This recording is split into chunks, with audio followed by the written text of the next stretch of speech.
Fala galera, beleza? Tô aqui com um carro aqui, uma estrada motor Fire. O cliente reclamando quando pisa na embreagem faz um barulho no motor. Aí pessoal, eu vi aqui que o problema é a folga no eixo aqui do motor. Quando o cliente pisa, o eixo se desloca para a direita. É uma folga axial aí no motor. Vou tentar mostrar para vocês aqui na espátula aqui. Vou forçar a polia para dentro e pedir para pisar na embreagem ali. Vou tentar reproduzir para vocês aqui essa folga.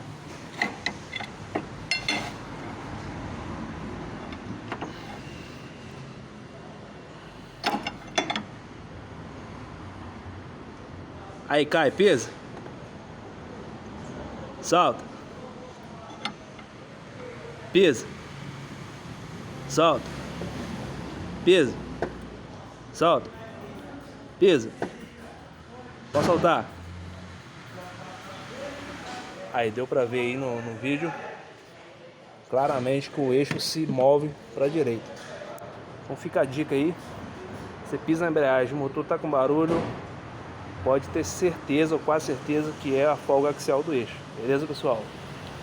Valeu, dá o seu like aí no canal, curte aí, se inscreve e dá uma moral pra gente estar fazendo mais vídeo.